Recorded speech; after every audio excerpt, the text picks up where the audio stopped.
saya Maria Angelina Buku, biasa disapa Maria. Saya dari kelas 63 3B04, Prodi Akuntansi.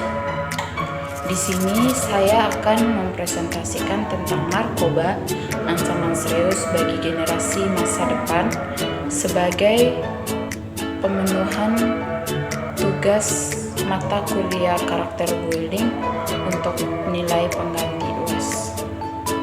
Narkoba, ancaman serius bagi generasi masa depan. Seperti yang kita ketahui, narkoba adalah istilah dari narkotika dan psikotropika. Dan ada pula istilah yang sering dipakai adalah nafza, yang berarti narkotika, alkohol, psikotropika, dan zat adiktif lainnya. Adapun jenis-jenis narkoba, yaitu yang pertama ada narkotika, yang berarti zat atau bahan obat yang berasal dari tanaman atau bahan sintesis yang dapat menurunkan kesadaran, hilangnya rasa nyeri, dan dapat menyebabkan ketergantungan seseorang. Narkotika juga meliputi opiat dan sabu-sabu. Yang dalam hal ini opiat adalah heroin, morfin, dan kodein yang berasal dari tanaman popi dan digunakan secara medis untuk menghilangkan rasa sakit, tetapi memiliki potensi tinggi untuk disalahgunakan. Yang keduanya adalah sabu-sabu, memiliki efek stimulan yang kuat yang menyebabkan peningkatan kewaspadaan dan energi, tetapi juga dapat menyebabkan kecanduan yang parah. Jenis narkoba yang kedua ada psikotropika. Zat psikotropika adalah obat yang bekerja pada sistem saraf pusat yang menyebabkan perubahan khas pada aktivitas mental dan berfungsi untuk mempengaruhi suasana hati, pikiran, dan perilaku seseorang. Contohnya di sini ada ekstasi dan LSD. Ekstasi dikenal dengan efek euforianya, tetapi penggunaan yang berlebihan dapat menyebabkan kerusakan otak dan masalah kesehatan lainnya. Yang kedua ada LSD yang berarti lysergic acid diethylamide yang dapat mengubah persepsi dan menyebabkan halusinasi. Jenis narkoba yang ketiga adalah obat-obat terlarang. Beberapa obat-obatan yang seharusnya digunakan untuk pengobatan dapat disalahgunakan, seperti obat tidur, obat pereda nyeri, dan obat penenang yang mengandung zat adiktif. Contohnya seperti alkohol. Alkohol adalah zat adiktif yang dapat menyebabkan kerusakan hati, gangguan mental, dan berbagai masalah kesehatan lainnya. Yang kedua ada nikotin. Dapat ditemukan dalam produk tembakau. Nikotin sangat adiktif dan dapat menyebabkan penyakit seperti kanker paru-paru dan penyakit jantung. Biasanya nikotin ini terdapat dalam rokok ya, karena rokok terbuat dari produk tembakau juga, jadi dia mengandung nikotin juga. Adapun dampak penggunaan narkoba, yang pertama berdampak pada kesehatan fisik, yang berarti penggunaan narkoba dapat menyebabkan kerusakan fisik yang serius. Misalnya penggunaan opioid dapat menyebabkan penurunan fungsi pernapasan, overdosis, dan bahkan sampai kematian. Seperti yang kita lihat, banyak pengguna narkoba itu fisik mereka sebelum dan sesudah menggunakan narkoba itu jauh berbeda. Contohnya seperti sebelum mereka menggunakan narkoba, fisiknya itu sehat, bugar, tapi setelah mereka menggunakan narkoba, fisiknya malah menurun, bahkan sampai kurus, dan bahkan juga ada yang meninggal ya. Dan yang kedua, berdampak pada kesehatan mental. narkoba dapat memiliki dampak negatif yang signifikan pada kesehatan mental, dan penggunaan jangka panjang dapat menyebabkan gangguan kecemasan, depresi, psikosis, dan gangguan jiwa lainnya. Bukan juga berdampak pada kesehatan fisik ya, tapi di sini penggunaan narkoba itu dapat berdampak pada kesehatan mental karena saking kebanyakan menggunakan zat-zat aktif, zat-zat yang berbahaya, zat-zat yang mengandung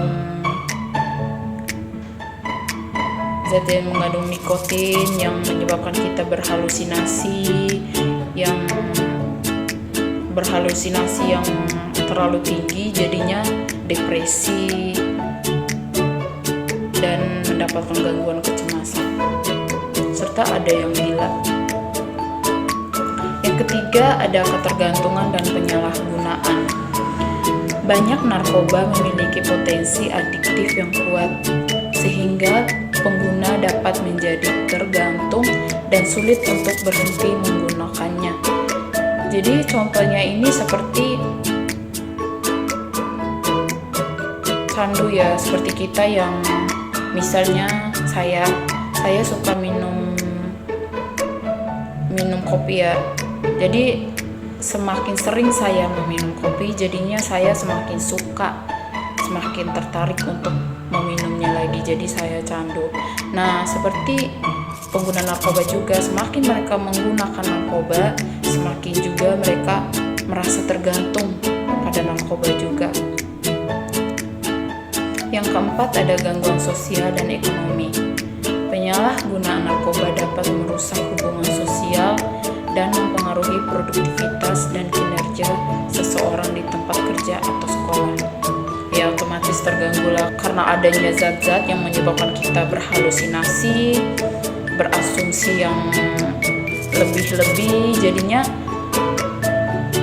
merusak hubungan kita dengan orang. Jadi kita kebanyakan halusinasi, jadinya tidak bisa mendengarkan orang karena kita sibuk berasumsi, sibuk berhalusinasi karena kita membayangkan hal-hal yang seharusnya tidak usah dibayangkan. Itu adalah gangguan sosial dan ekonomi.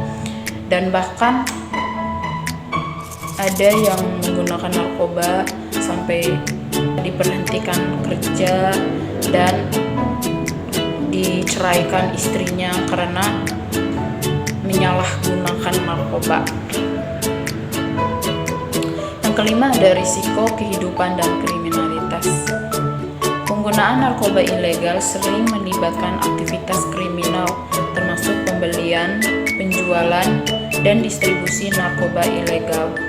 Selain itu, penggunaan narkoba dapat meningkatkan risiko terlibat dalam kekerasan, tindak kriminal, dan konflik dengan hukum. Jadi di negara kita ini hukumnya sangat kuat ya, termasuk hukum untuk penggunaan narkoba.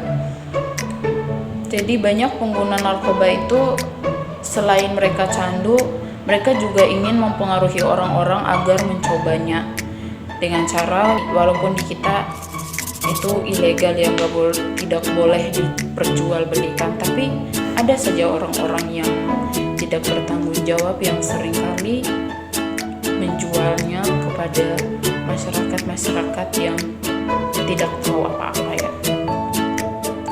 Adapun faktor penyebab di sini ada faktor lingkungan dan faktor psikologis, faktor genetik dan rasa ingin tahu. Contohnya seperti lingkungan kita ya sehari-hari di keluarga, karena kurang adanya simpati dari orang tua, karena mungkin ada problem dari kedua orang tua yang menjadikan kita sebagai anak muda tuh berpikir ingin mencoba hal-hal baru. Terus kadang ada teman juga yang mempengaruhi kita. Awalnya kita tidak tahu, jadinya kita tahu. Awalnya kita tidak ingin mencoba, jadinya ingin mencoba karena ada yang mengarahkan kita. Adapun upaya penanggulangan narkoba. Yang pertama ada edukasi dan kesadaran. Program pendidikan dan kampanye kesadaran harus ditingkatkan di sekolah, komunitas, dan tempat kerja. Yang kedua, komunikasi terbuka di keluarga. Jadi seperti yang faktor penyebab tadi kan ada faktor lingkungan ya. Jadi di sini ada upaya penanggulangannya yaitu terbuka di keluarga. Jadi penting bagi keluarga untuk menjaga komunitas terbuka dengan anggota keluarga termasuk anak-anak dan remaja. Jadi tidak ada yang tertutup, harus saling menceritakan, harus curhatlah dengan orang tua agar orang tua bisa memberikan solusi yang terbaik. Kalau misalnya ada masalah, orang tua juga bisa mengarahkan ke arah-arah yang lebih baik.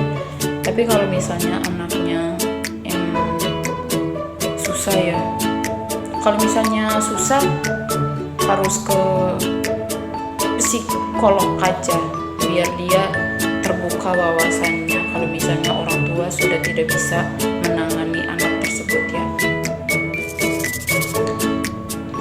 Ada lingkungan yang sehat.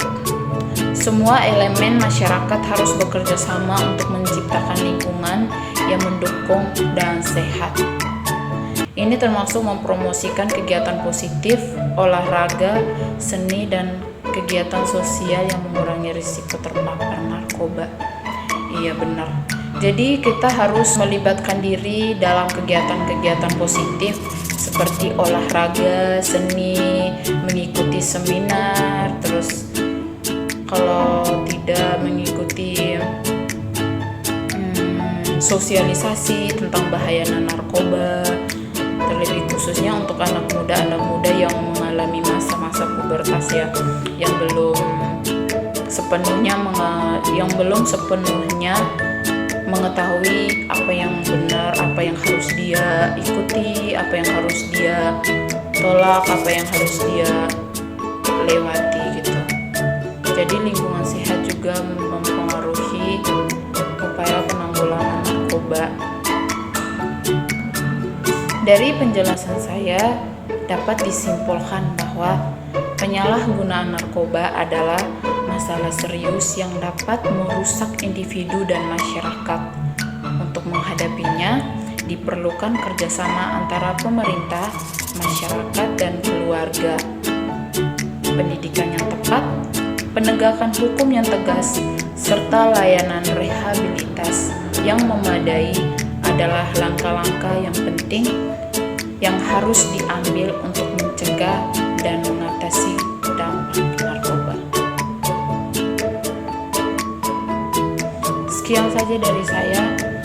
Terima kasih.